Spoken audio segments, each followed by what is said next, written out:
Walillahi ma fis samawati wa ma fil ardi liyajziya alladziina asa'u bima amilu wa yajziyal ladziina ahsanu bil husna.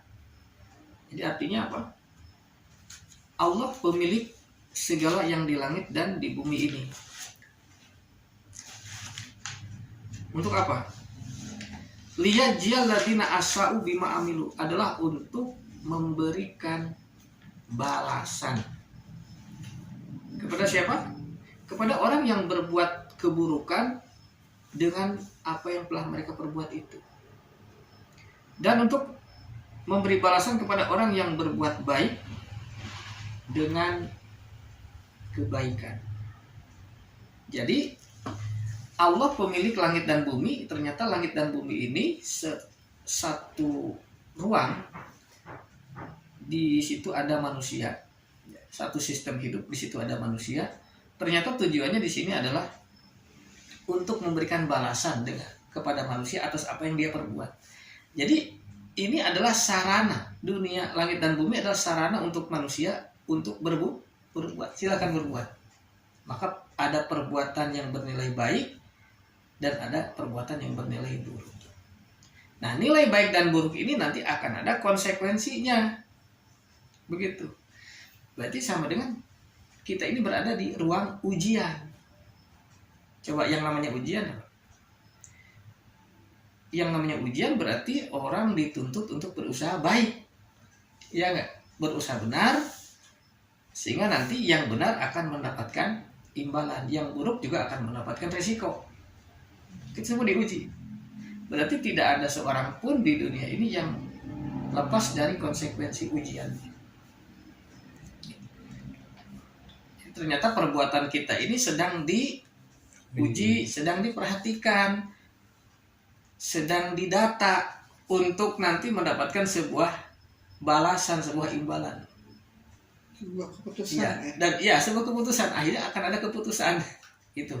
Jadi keputusannya adalah nanti kehidupan apa yang layak untuk kita tinggal nanti pada kehidupan berikutnya. Gitu. Jadi ini ruang uji, nanti akhirat adalah ruang kehidupan yang sesungguhnya. Begitu. Jadi ini janji Allah. Ini ayat yang ke-31. Nah, kita lanjutkan langsung ya. Alladzina yajtanibuna kaba'iral ismi. Alladzina yajtanibuna kaba'iral ismi wal fawahis illal lamam inna rabbaka wasi'ul maghfirah. Orang yang menjauhi kabairal ismi. Kabairal ismi, kabair artinya gede, besar atau berat, ismi artinya kesalahan. Jadi kabairal ismi berarti kesalahan-kesalahan yang berat. Dalam bahasa Indonesia itu sudah masuk istilahnya itu kejahatan pidana. Jadi sudah masuknya pidana berarti sudah masuk berat gitu. Seperti korupsi, perampokan, pembunuhan, penipuan ya. Sudah kena pasal, nah itu sudah kabairal ismi, bukan hal yang biasa-biasa. Ini ada istilah kabairal ismi. Kemudian ada al-fawahis. Fawahis itu berarti perbuatan fahisah, keji, tidak bermoral, asusila seperti perzinahan, apalagi perjudian, mabuk-mabukan, itu masuk fawahis. Ya, pokoknya ya nilai-nilai moral yang buruk lah. Gitu. Ya, walaupun tidak merugikan orang, tidak melenyapkan orang, tetapi itu merendahkan martabat diri sendiri. Itu amoral. Tadi. Jadi ada kabairal ismi, ya, perbuatan kriminal sifatnya, dan ada juga yang asusila atau fawahis. Itu kan semua keburukan-keburukan ya, kan? Nilai-nilai buruk yang dilakukan oleh manusia dari aspek perilaku. Nah, orang yang menjauhi hal-hal itu, kata Allah, ilal lamam, kecuali golongan yang disebut dengan alamam. Di sini ada Alamam. Apa arti alamam? Ini yang dikecualikan. Kalau dalam kamus, arti alamam itu tadi saya lihat di kamus, artinya itu al-majnunul khafifah. Jadi artinya sedikit gila gitu. Majnun khafifah.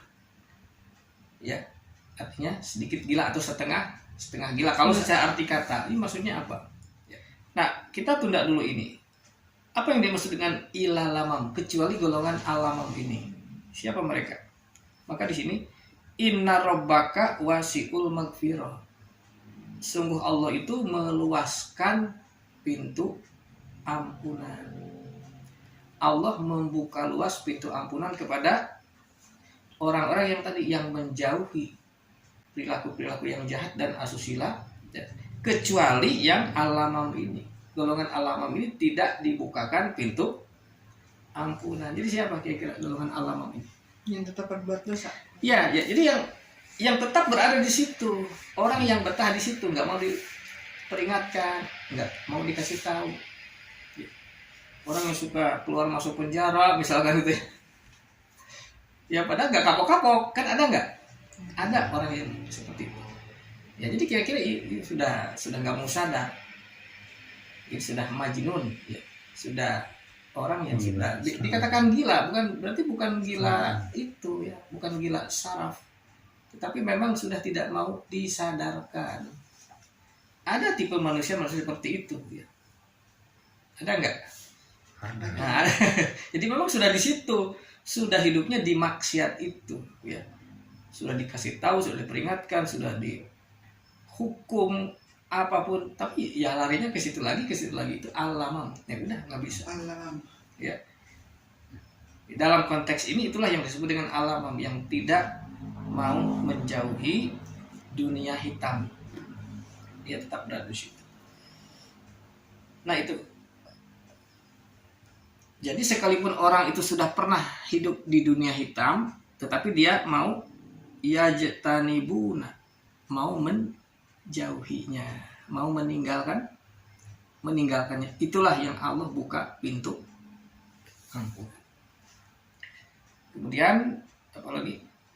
Huwa a'lamu bikum id ansa'akum minal ardi wa iz antum ajinnatun fi butuni ummahatikum. Dia Allah lebih mengetahui perihal diri kalian. Nah, perhatikan di sini Allah itu tahu perihal diri kita. Malah pengetahuan Allah tentang diri kita is ansa'akum minal ardi, ketika dia menciptakan kamu dari unsur tanah. Ngerti nggak maksudnya? Wa iz antum ajinatun fi butuni ummahatikum, dan ketika kalian masih berupa janin di dalam rahim ibu kalian. Allah tahu. Maksudnya tahunya kemana? Ini maksudnya fala tuzakku anfusakum. Maka janganlah kalian mengklaim diri bersih, memandang diri ini bersih, suci dari kesalahan. Jadi Allah itu sudah tahu potensi, ya, potensi dosa itu sudah ada pada diri manusia sejak manusia diciptakan. Maksudnya begini. Jadi bahan baku manusia ini sudah tahu ini berpotensi untuk berbuat kesalahan, untuk cenderung berbuat salah, untuk cenderung merusak. Ada nggak hal-hal itu pada diri kita? Inginnya melenceng, inginnya jahat, inginnya serakah, ya nggak? Nah itu potensi sudah ada. Nah, Allah sudah tahu sejak kalian diciptakan dari unsur tanah, jadi bahan bakunya sendiri sudah begitu. Sudah punya potensi untuk menjadi makhluk perusak.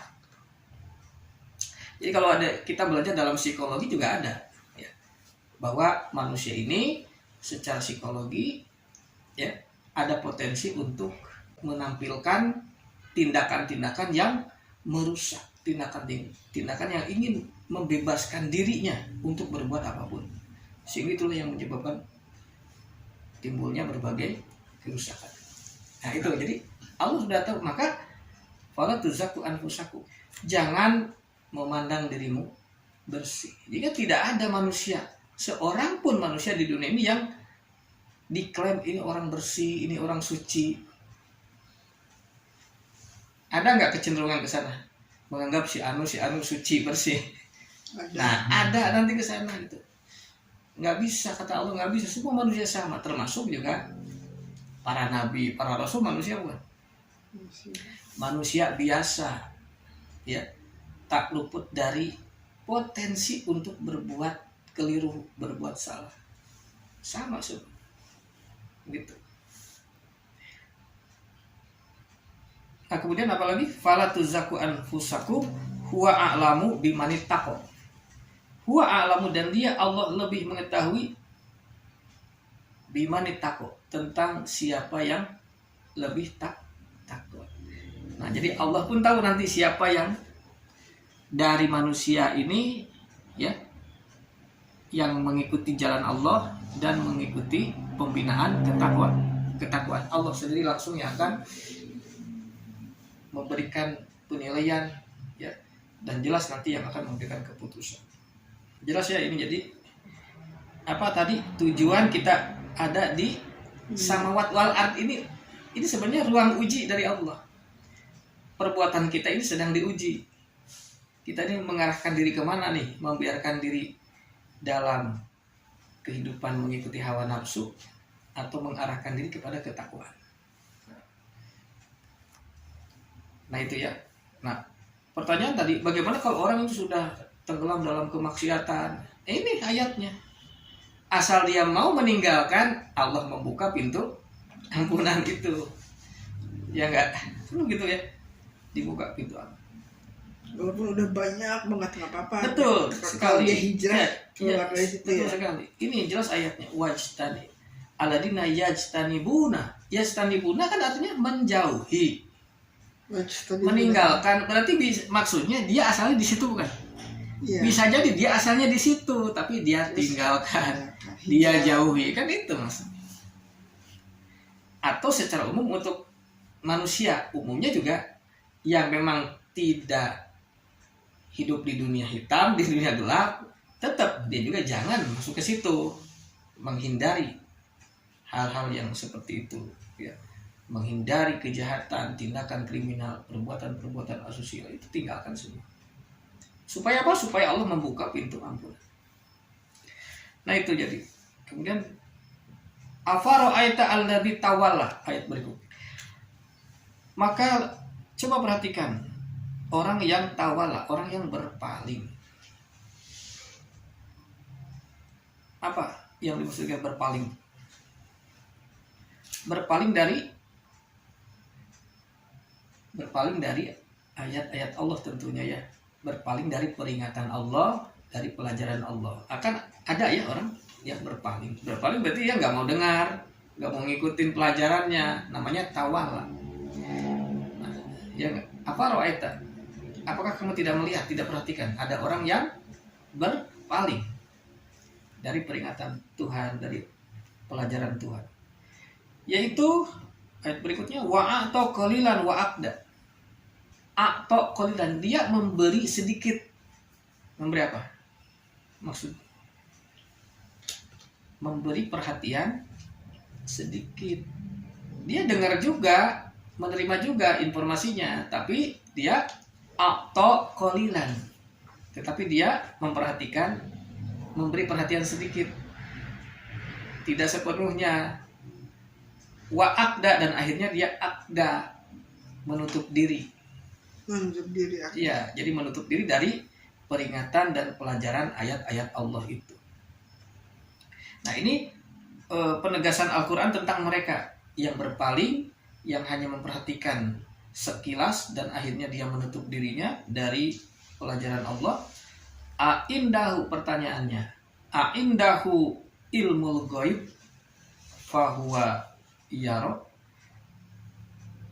Apakah dia punya ilmu gaib?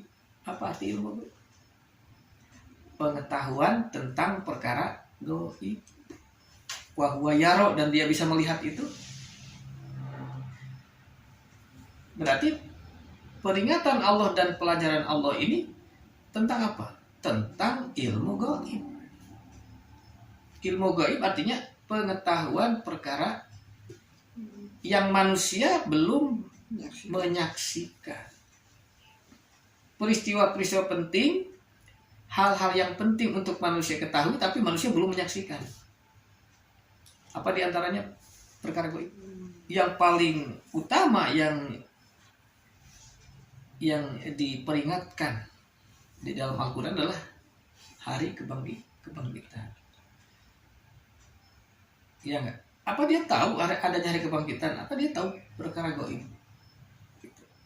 Kenapa dia berpaling? Emang dia punya pengetahuan tentang perkara gaib? Berarti kan belum punya dan harus punya, harus tahu. Ya diantaranya apa?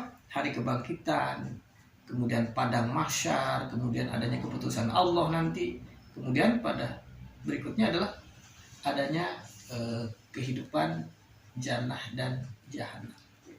Dan bagaimana gambaran itu semua. Nah, ini adalah informasi penting yang harus manusia ketahui, yang disebut dengan perkara gaib. Manusia belum menyaksikan, tetapi ini adalah pelajaran untuk manusia ketahui bahwa itu semua akan dialami. Jadi itu kan ini kan masalahnya akan dialami oleh kita.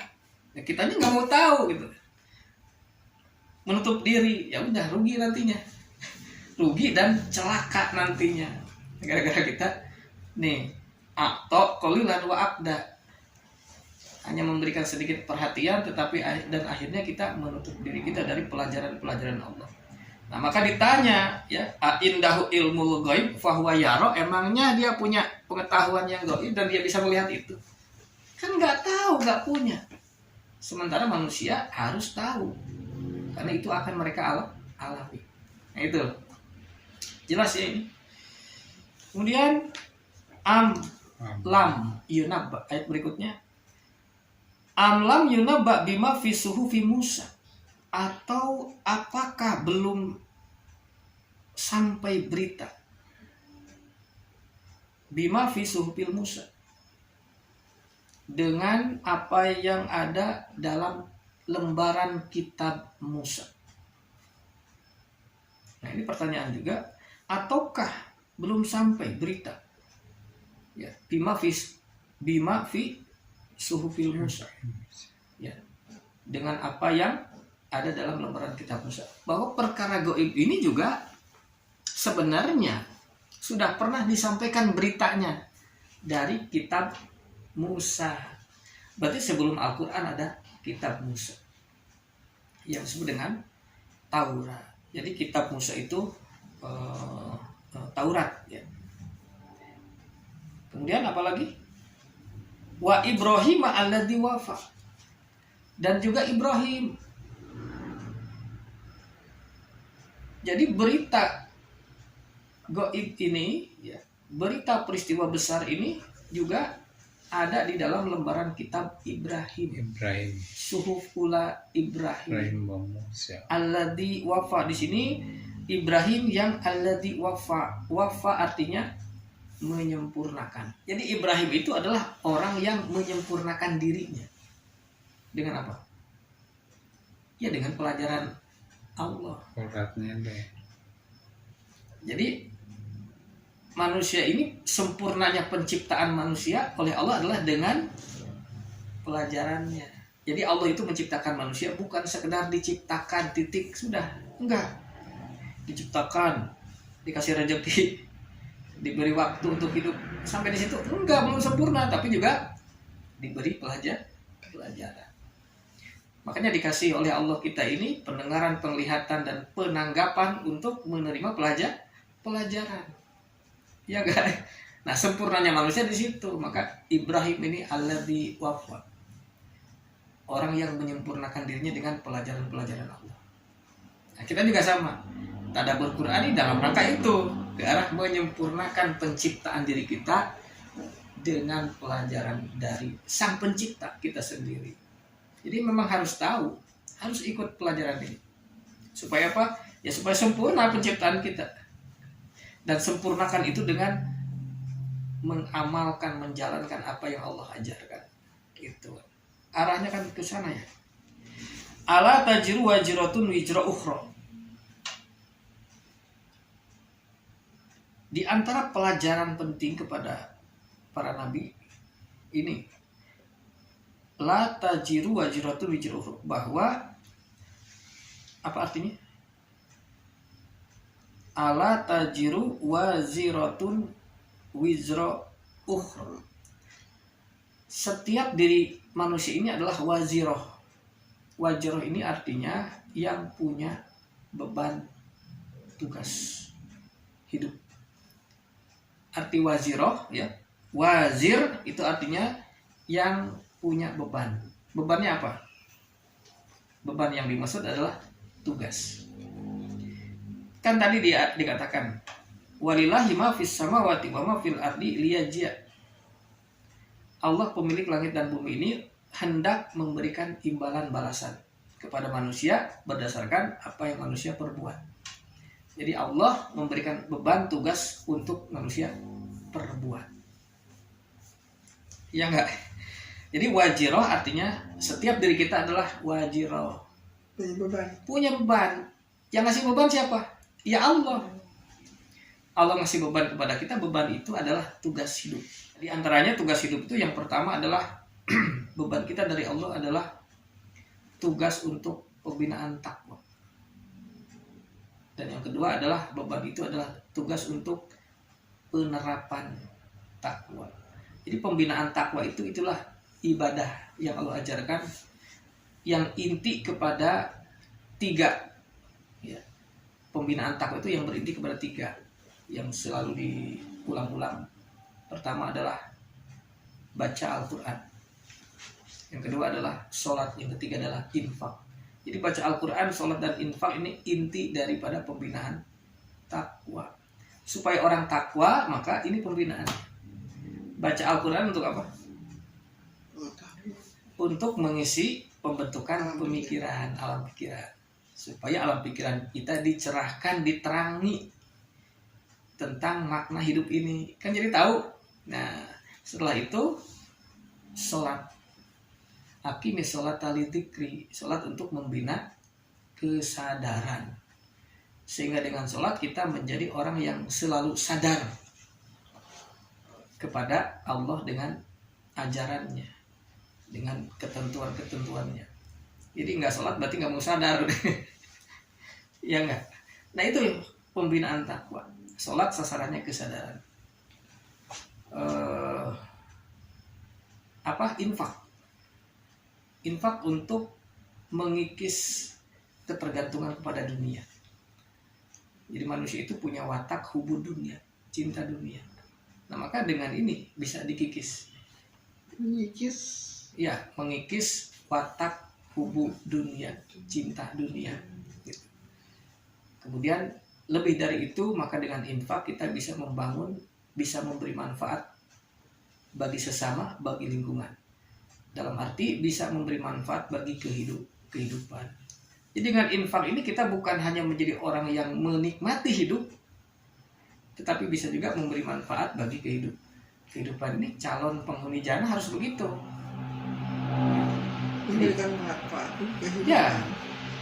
Jadi Allah yang memberikan nikmat kehidupan, nah kita ini harus juga bisa menjadi bagian dari itu, bisa memberi manfaat bagi jalannya kehidupan. Begitu. Jangan jadi perusak kehidupan. Nah, jadi orang yang bisa memberi manfaat bagi kehidupan namanya orang muslih, orang soleh, orang yang bisa membuat kemaslahatan di lingkungan dimanapun dia berada. Nah itu dengan infak. Jadi dia memberikan kontribusi, sumbangan-sumbangan bagi kehidupan itu sendiri. Itu 3 inti pembinaan takwa. Sebagai tugas dari Allah ini kalau kita mencoba menjabarkan. Jadi wajiroh itu wajiroh kita. Yes. Tugas hidup kita dari Allah. Nah, kemudian ayat itu mengatakan ala tajiru wajiratun wizra ukhra. Bahwa seorang yang sudah punya tugas hidup itu tidak perlu memikul tugas hidup orang lain. Jadi kita sini sudah punya tugas hidup masing-masing.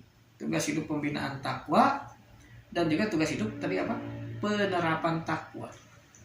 Penerapan takwa ini gini. Jadi kita ini sudah punya posisi masing-masing sebagai apapun kita. Kulukum ro'in wa kulukum mas'ulun an ro'iyati. Yang berbeda adalah Ya, setiap kalian adalah pemimpin. Pemimpin, tapi yang disebut dengan ro'in, pemimpin di bawah bertanggung jawab. di bawah pemimpin tertinggi Allah. Hmm. Jadi Allah pemimpin tertinggi, berarti mas'ulun, kita akan dimintai pertanggungjawaban Jawab. dengan apa yang kita pimpin. Nah, jadi pada level yang paling kecil, kepemimpinan itu adalah memimpin diri sendiri. Di tingkat itu, ya, di atas itu maka kita memimpin. Ketika kita sudah punya pasangan, berumah tangga, maka dia memimpin. Suami memimpin istri. Istri atau ya istri memimpin tata rumah tangga sebagai pendamping. Kemudian juga apabila punya anak, maka dia pemimpin bagi anak-anaknya ke arah pendidikan dan sebagainya. Dia punya harta juga sama, harta juga diminta pertanggungjawaban oleh Allah. Bagaimana menggunakan harta itu? Iya enggak? Pada level yang lebih tinggi lagi, misalkan di masyarakat, maka kita menjadi pemimpin masyarakat atau menjadi abdi-abdi masyarakat pada peran-peran sosialnya masing-masing, ya enggak? Kan ada orang-orang yang akan jadi ketua RT, ketua RW itu tidak bertanggung jawab nggak? Iya. Kepada Allah nggak? Ya kepada Allah. Jangan dikira kepada Allah nggak ada tanggung jawab, sama. Ya kan tadi langit dan bumi ruang ujian, Allah mau ngasih imbalan. Sehingga jadi apapun manusia itu semua adalah bagian dari ujian Allah. Gitu. Jadi jadi pemimpin masyarakat pada levelnya masing-masing sampai ke tingkat presiden itu sama semua. Ada pertanggungjawaban. Kan tadi dikatakan bahwa pemimpin negara pun kan itu di bawahan Allah sebenarnya kan tadi. Kita bicara tentang Fir'aun, tentang Raja Persia itu. Bahwa dia berhadapan dengan pemimpin tertingginya. Ya enggak? Gitu. Sehingga menolak surat dari utusan Tuhan berarti menolak dari pemimpinnya. Dari aspek lain, orang yang punya bawahan, kan ada atasan, ada bawahan yang bekerja gitu ya, karyawan, pembantu, asisten dan lainnya juga sama, ro'in di hadapan Allah, dipertanggungjawabkan kepada Allah apapun, baik sebagai atasannya maupun sebagai bawahan gitu. Jadi si atasan juga dia harus bertanggung jawab terhadap bawahan, amanat Allah di tangan dia. Begitu juga si bawahan, si karyawan atau si pembantu apapun ya, barang-barang properti apapun yang dikelola di tangannya, sekalipun itu punya majikannya, tetap apapun yang dilakukan terhadap itu semua dipertanggungjawabkan kepada Allah. Paham nggak sampai ke situ? Kalau paham sampai ke situ, semua orang akan sadar, akan tertib loh gitu. Nah makanya itu kan disadarkan, itulah fungsi sholat. Penyadaran diri kepada adanya Allah sebagai Al-Azizul Hakim dan yang mengawasi dan yang akan memberikan keputusan. Kalau sadar itu semua sebenarnya beres gitu. Nah cuman kan masalahnya ini ruang ujian, ada yang beres, ada yang nggak mau beres. Pasti begitu. Ya enggak, itu tentang apa? Wajiroh tadi. Jadi wajiroh artinya manusia itu adalah wajiroh, punya beban tugas yang memikul beban tugas dari Allah. Tetapi di sini katakan la tajiru wajiratun wizra ukhra. La tajiru wajiratun wizra ukhra. Setiap orang yang sudah dengan beban tugasnya tidak harus memikul beban tugas orang lain. Artinya setiap orang sudah punya tugas masing-masing di hadapan Allah. Dan dikatakan lagi wa an laisa lil insani illa ma syaa. Ya, bahwa tidak ada bagi manusia kecuali apa yang telah dia usahakan. Nah, nanti kan manusia setelah dia menjalankan tugas dari Allah kan ada yang baik, ada yang buruk. Maka Allah akan memberikan imbalan penilaian. Nah, maka termasuk imbalannya pun tidak ada yang akan manusia terima sebagai balasan dari Allah kecuali apa yang telah dia usahakan. Jadi nggak ada istilah ini usaha orang lain dialirkan ke kita, nggak bisa. Ya, misalkan kita dapat pahala dari usahanya orang lain, dari usahanya saudara, dari usahanya anak, kita dapat aliran pahala seperti itu. Jadi imbalan itu nggak berlaku. Ya, kita dapat imbalan itu karena amal orang lain misalkan. Ada nggak pemikiran seperti itu? Ada, banyak. Makanya dengan Al-Quran itu diluruskan. Nah, itu sehingga benar-benar semua adalah hasil usaha kita. Kita akan menerima hasil penilaian dan imbalan itu semata-mata apa yang telah kita perbuat selama kita di dunia itu. Wa an laisa lil insani ila ma sa'a. Kemudian berikutnya, wa anna sa'yahu saufa yura. Dan bahwa usahanya itu saufa yura, akan, saufa itu akan, pada masanya nanti itu akan yura, diperlihatkan. Jadi ternyata apa yang telah kita perbuat sekarang nanti kita akan melihat. Ya, datanya, laporannya akan diperlihatkan kepada kita semua. Ada, tidak ada yang terlewatkan. Gitu. Dari mana data itu sumbernya? Nanti semua yang telah kita usahakan di dunia ini, segala usaha kita di dalam menjalankan beban tugas dari Allah ini akan diperlihatkan hasilnya. Dari mana sumber data? Dari pengawasan bukan? Berarti ada pengawasan sekarang, ya enggak? Ya. Kalau nggak ada pengawasan mana ada data? Berarti sekarang lagi diawasi, ya enggak? Berarti kita berada dalam ruang pengawasan, gitu. Di antaranya kan ada malaikat, nah yang juga melakukan tugas pengawasan yang manusia tidak tahu. Ini termasuk perkara gaib yang tidak kita saksikan. Nah, Al-Quran memberikan info. Udah ya? Wa anna sa'yahu saufa yura. Kemudian summa yujahu jaza'al awfa. Summa yujahu al jaza'al awfa. Kemudian dia akan mendapatkan balasan dengan balasan yang sempurna. Awfa artinya sempurna atau artinya itu final. Ya, arti wafa itu selesai, ya, tuntas. Wafa kan menjadi kata wafat, ya. Wafat itu artinya selesai gitu, tamat. Sudah wafat, sudah jadi selesai. Al jaza al aufa artinya balasan yang final. Jadi nggak akan, balasan ini sudah pas, memang segitu, sesuai dengan hasil usahanya, tidak akan berubah. Jadi kalau Allah memberikan nanti hasil penilaian kita itu hasil penilaian akhir, gitu ya, nggak akan dirubah-rubah, nggak bisa ditambah, nggak bisa dikurang. Itu hasil penilaian dari Allah nanti dari apa yang telah kita usahakan selama hidup kita di dunia. Kemudian kesimpulannya wa ana ila rabbikal muntaha, dan sesungguhnya ila rabbika, kepada Tuhanmu lah al muntaha, ya. Al muntaha artinya kesudahannya, atau artinya apa? Keputusan akhir, bahwa kita akan menerima keputusan akhir. Keputusan itu ada apa? Apakah magfirah atau azab? Itu ila rabbika nanti. Semua ada di tangan Allah, begitu. Jadi kita harus benar-benar mentadaburi Al-Quran supaya kita tahu diri. Kita ada di mana, kita sedang dalam proses apa. Kalau nggak dikasih tahu, manusia nggak sadar, nggak ngeh, gitu kan. Nah, makanya ini harus tahu seluruh manusia bahwa kita ini ada di mana.